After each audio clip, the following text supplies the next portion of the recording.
I'm your host, Gio. I'm the winemaker, partner at Russian River Vineyards. We bought this place back in 2008. It was a foreclosed property, and we just completely resurrected it into this completely outdoor venue. It's, if you see like Oscar's back picture, we don't have the cypress trees, but we got redwood trees, and we've got vineyards, and we've just got patio space all over the place. And so we just really wanted to create this outdoor environment that's really friendly. It's like your best backyard that I could think of to build. And really, that's what we did. We probably have 70 people on property right now with live music and food, just chilling outside to the doors to my right. So it's just a really fun, laid back place. I met my partner in Russian River Vineyards, Anthony Austin, who taught me how to make wine back in 2004. That was my first harvest of our family's estate vineyard, which I'll tell you about a little bit later on that whole story on how a 27-year-old got into this industry and why he liked to do it. So that's that. That's a little bit about me, and we're gonna have fun tonight. So Nichole, I know you're up next. Talk a little bit about you, and we'll continue on. Hi, everybody. Very happy to see you all in one spot. This is great. I am the operations manager, third generation of Botch Vineyards. I know I've connected on with a couple of you via social and actually in person as well. And we are a 125 acre estate property on West Side Road in Russian River Valley. And I'm here tonight to talk to you guys about my partnership with Gio and how kind of our relationship works, and give you guys some insider, views into the grower winery relationship, which is probably not something that a lot of people talk about. It might be a little bit of a mystery. So happy to answer questions, in regards to that. And yeah, have a fun night tonight. So. I'm Paige. I am Wine with Paige. I actually just moved up to Napa last month. So I am living and breathing wine country, which is exciting. I've been blogging for about 3 years now. When I started, I used to do photography back in college. I used to shoot weddings and portraits, and I had this crazy idea. I was like, wineries aren't really on social media. Like, what if I start posting wine bottles, and then maybe I could eventually get paid by wineries to take photos for their social media? But it evolved and morphed. I didn't know anything about the influencer world, and now I guess I'm an influencer. But I love what it's turned into, because it gives me the opportunity to share so many amazing stories with my audience. And it's just been such a blessing to be able to have that access and to be able to share what you guys are doing. So hi, I'm Oscar Peralta with Beyond the Taste, and what started me is really my love for food and great wines. In my personal page, I have over 3,000 posts, and everyone would always ask me, hey, where are you eating tonight? What are you drinking? And so forth. And finally they said, hey, why don't you just take all your photography and actually build your own channel and start working with some influencers and start photographing them. And that's how it started for me. I started working with, I think everyone knows him, Gilbert from Drink in Moderation. He's awesome. With Kelly Axelrad. And that's really what drove me really to focus on a niche, small batch wineries, and really focus on creating content for them and really following that passion that I have for food and wine. Awesome. That's great. That's, the more we know about each other, just the more it just builds everything. That's awesome. I love it. Olivia, you're here too. Hi, I'm Olivia. I live in Santa Rosa. I've been in the wine industry for 5.5 years now, working at a winery and now doing compliance and wine club stuff with wineries across the country. And I started the Instagram just because I really liked wine, and it got me opportunities to go try more wine around here. And I've learned a lot so far, so it's been fun doing that. So. Me. Awesome. Yeah, thank you. That's one thing that's cool about this industry. I think I pay more people in wine than I do cash. Yeah. Hi, I'm Amber. I am a Muse blog. I've been blogging for, over 10 years. I started a Muse blog in 2008 and still going, still here. I would say I entered the wine industry probably in college when I was going to school in the Napa Valley. I worked at the Culinary Institute a lot, which is where I learned about wine and hospitality and service and all of that. And nowadays, I think I'm very much wanting to maintain and grow the online platform for Instagram and whatnot, but I also really want to become, and I am becoming, more active offline. Yeah, just increasing, visibility and equity within the wine industry, I think, is something that's really heavy and big on my mind, and representation in the industry as well. So I'm happy to be here. Thank you for having me. Awesome. Thank you.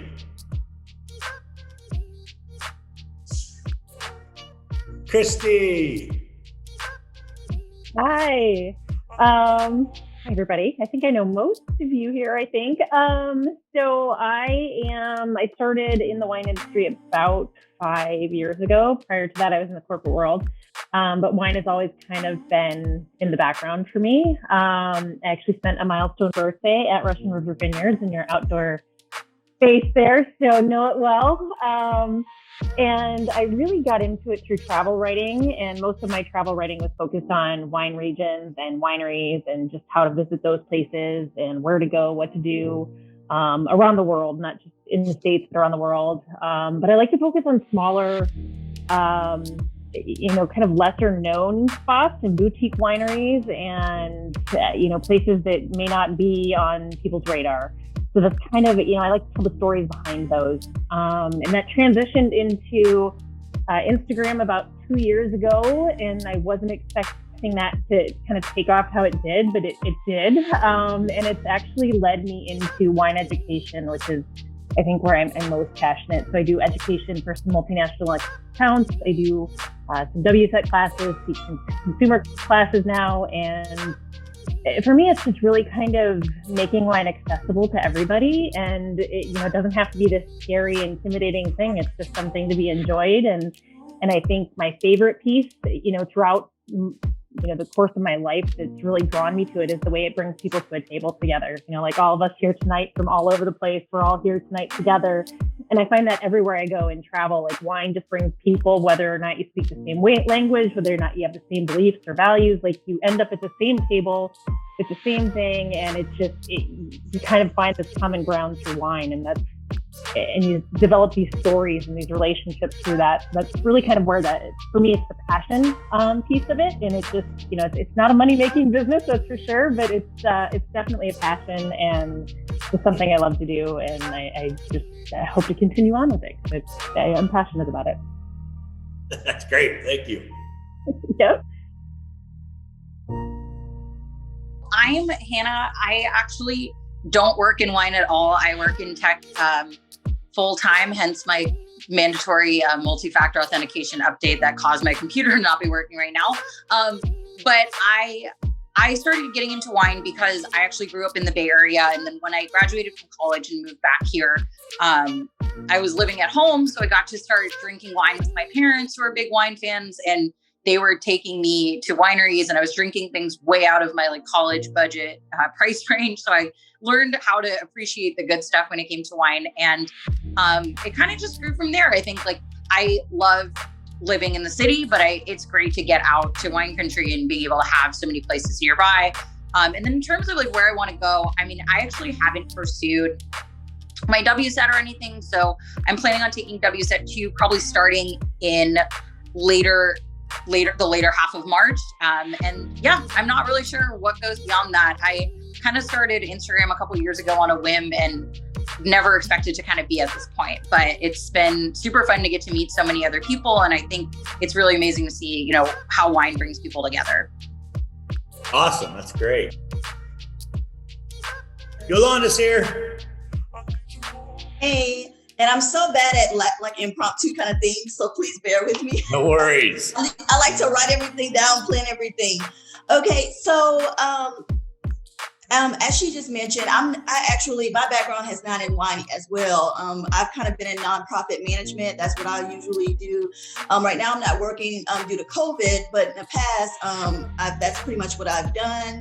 I'm a grad student by day, so I'm working on the double masters currently. So usually the wine is like my outlet at night, and the evenings it's my way to unwind. For the last 2 years, I do enjoy wine, and I've loved wine since college. What made me get into it a little bit more is because people would always ask my opinion, ask me, wine suggestions. And so no one around me is like a lot of people, come from wine, family drinks wine. No one in my family drinks wine. My mom and dad do not even drink. So, I explore wine all on my own. Everything that I've done has been just something that I've been curious about. I did recently take the WSET, and so I'll take my test pretty much in the next couple of weeks. And then I do, plan on going to get my WSET too. The lack of diversity in the wine industry was what made me really want to get into it. And it's been exciting to meet so many people. It's just been amazing how open everyone has really been to me. And so I just really enjoy reviewing wine, meeting all of the different wine owners. It's just been a beautiful thing. And so I do want to expand. I do have my own business called Wine Mode. I do plan to launch my blog hopefully next month. But I plan on expanding the business and making it an income because it's what I enjoy. If it takes off, I might do that full time. But until that takes off, I'll be in healthcare administration, and that's pretty much what I'll be doing as my day job. Cool, right on. Well, it's good to learn about you. I'm Raquel over at Watch Me Sip. As you can see, I just passed my WSET 3, so woo-hoo, that was quite the feat. Wow, that was hard, a lot of studying. So now I'm just enjoying drinking and not having to read about it for the time being. Not sure if I'll do level 4 diploma because that's just a lot of time commitment. But anyways, I moved to Napa about 6 years ago now for a job in the industry. For the past 6 years, I've been doing marketing for various different wineries and wine brands. I started the blog Watch Me Sip about 3 years ago. It kind of just happened organically. It was my personal Instagram page. And I started wine tasting every weekend, as you do when you first move to Napa. I was like, why does not everybody do this every single weekend? So I started tasting every weekend, and the perks of working in the industry, right? It's free tastings. And I would document it on my personal Instagram page. And I just had people keep asking me, where should I go when I do this? Or what's been your favorite winery? And what's your blog? What's the URL of your blog? And so finally I was like, well, heck, I guess I got to start a blog. So that's kind of the origin of Watch Me Sip. And then it really just snowballed from there. And I guess my goal is to make wine approachable, make wine fun, available to everybody, no matter what your level of wine lover you are, and shed light on those small producers that really do need the help from people like us to reach more of the mainstream and more people that are looking for producers and labels like that. So that's kind of my goal long term. I have my own marketing consulting business as well. So I do wine pretty much 100% of the time. It's great. Awesome, thank you. So a light touch is really my approach to this winemaking whole thing. What that really means is I'm a farmer first, and the fruit is basically, the fruit and the terroir is the grape and wine's DNA. And I want to really showcase that. And so what I mean by that is when I talk about Bacigalupe or Balistreri Pinot, you're tasting the grapes from that vineyard, and that's it. It's the most low impact winemaking that I can do. I don't manipulate the grapes at all. I pick them when I think they taste the ripest and they taste the best. I don't use technology or science to tell me what the bricks are. It's literally what I taste is when I decide to harvest the fruit. And then again, that the production is just doing the right things at the right time. and not overdoing it, and not, really taking a break or taking a day off. It's just, you can't, everything in this glass is living, and same thing in the bottle. And if you don't understand that, you don't treat that right, you can, you could literally kill it or turn it into something that you really, really don't want or you don't like. So, it's just a really cool process. And I think, as I look back on, as I touched on earlier on why I did this, it was back in 99 when I planted the first 4 acres of Balistreri family Pinot out in Freestone, which is about 15 minutes south or west of the winery. Me and my dad had this idea to plant 4 acres of Pinot and see where that, kind of goes. It was a great area for Pinot Noir. The soil, the climate, everything was really cool. It's a lot colder than the rest of the AVA. But, after we planted those 4 acres, the year I graduated college was 2004. And that was my first harvest of fruit off of our Balistreri family vineyard. And the guy that made it was Anthony Austin, who owned at the time Sonoma Coast Vineyards. And if you've been out to Bodega Bay, they've got that tasting room out there. And I think back in 2012-ish, around there, he sold it to Vintage Wine Estates. And now he just now he's completely retired. But during that time, 04 and 05, Anthony approached my dad and myself. And at this time, I was 25 years old. And he said, hey, we need a home for Sonoma Coast. We've been producing it at this production facility. We'd be down to sign a 10-year lease. And if you guys build the property or build the winery on your property, we'll basically fund it by leasing it from you. And all the numbers penciled out, everything made sense. So most of the year of 06, I was at the county probably weekly, getting all the permits needed to start a 10,000 case winery in Freestone. So I did all the legwork in 06, and then 2007, I got the actually final approval from the county and the okay to build a 10,000 case winery out in Freestone. So it's 10,000 cases and 10,000 square feet of my dad's winery. And so we were thrilled. We started doing it, and I had a building on the ground in the late winter of 07. In 08, the spring of 08, I had septic, everything going in, concrete getting ready to pour, building getting ready to be put up. And right in that springtime, the economy and everything began to tank. And as it literally, the rug got pulled out from under us, our banker said, hey guys, we're done. No more money. You just, we promised you all this. We can't do it. And so we were done. So that whole project just got literally scratched. And, in hindsight, it was a really good thing, because that location, although it's beautiful, it's off a 1-lane road with kind of in a beautiful area, but in the middle of nowhere. And there was a private tasting by appointment only, all these conditions that would have made it pretty tough to do a normal tasting room, but we didn't really care because the lease money was covering everything, all of our expenses. So we were really fine. But since we had no money to actually put the building up, we had to do something else. And that's when I looked at my dad and I said, hey, what if we sell the property with no intention of actually selling it to anybody, but just list it for sale, looking for investors to restart the project? And it was like, well, we really had nothing to lose.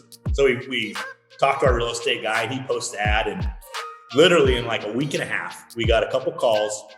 And one of the calls was from an East Coast guy that had just rehabbed a bunch of old apartment buildings for his investor group, sold them and made a ton of money basically. And they wanted to follow him to his next venture. And he loved Sonoma County and loved the area and wanted to dabble in the wine business. The next thing you know, he's sitting at my dinner table at my parents' house. And, again, I'm 26 and a half, 27 at the time. And we're making a deal to make the Freestone property work. And, we tried. It was basically fitting a square peg in a round hole. It just wasn't ever going to work. And so we split up late April, mid-May. And the beginning of August, he calls me and says, hey, I found this place called Rush River Vineyards. You want to take a look at it? And again, I wasn't doing anything at the time. Came out, it was like August 15th of 08. We came out here, we looked at it. Place was foreclosed. It was barely operating with one person in the tasting room playing Metallica very loud when we drove in. And she was drinking with her friends. And that was our first experience on the property at Russian River Vineyards in the August of 08. And so we looked at it, walked around, looked at the numbers and said, let's go for it.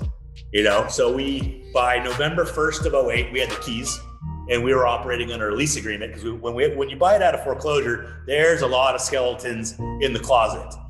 And it took us about a year to figure out all of those things. And by November 1st of the following year of 09, we had the keys and we owned Russian River Vineyards. And it was just, I look back on it now and where we've came, it's so much like your stories on, why you did it and how you're growing your brands and your experiences.